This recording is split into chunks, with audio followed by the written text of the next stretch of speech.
ইরানের প্রয়াত সর্বোচ্চ নেতা আয়াতুল্লাহ আলী খামেনির দাফন প্রক্রিয়া শুরুই। তার জন্মস্থান মাশহাদত শিয়া মুসলিমসকলৰ পবিত্র ইমাম রেজার মাজারত আজ বৃহস্পতিবার তারে চিরনিদ্রায় শায়িত করা হইব। এরই মধ্যে ইরাকতুন বিশেষ উড়োজাহাজত তার মরদেহ মাশহাদত পৌঁছাই। দাফনের কেন্দ্র করি সকাল হইতে মাশহাদর রাজপথত লাখো লাখো মানুষের ঢল নামে। মরদেহবাহী কফিনের অপেক্ষাত থাকুন জনতা বিক্ষোভে ফাটি পড়ে এবং যুক্তরাষ্ট্রের বিরুদ্ধে নানা স্লোগান দেয়।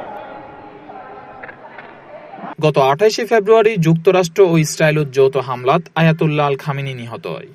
এরপরে তার ছেলে মোস্তফা খামেনিরে ইরানের সর্বোচ্চ নেতা হিসেবে নির্বাচিত করা হয়, যদিও তার বাবার জানাজাত উপস্থিত নছিল। গত এক সপ্তাহ খামেনি ও তার ওয়ারে নিহত পরিবারের অন্যান্য সদস্যসকলের মরদেহ ইরান ও ইরাকের বিভিন্ন শহরত নেওয়া হয়। তেহরান, খোম, নাজাফ ও কারবালাত অনুষ্ঠিত জানাজাত লাখো লাখো মানুষ অংশ লয়। শোক গাথা ও বিপ্লবী স্লোগানে মুখর আছিল এসব আয়োজন।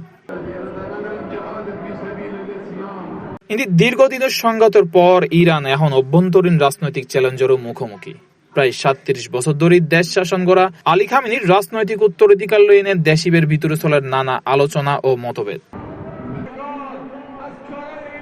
অন্যদিকে তেহরানের একাধিক সূত্রের দাবি হামলাত গুরুতর আহত মোস্তফা খামেনি ধীরে ধীরে সুস্থ হয়ে ওঠে, তবে নিরাপত্তাজনিত কারণে এবং সম্ভাব্য নতুন হামলার আশঙ্কায় তারা এখনো জনসমক্ষে আনানো হয়।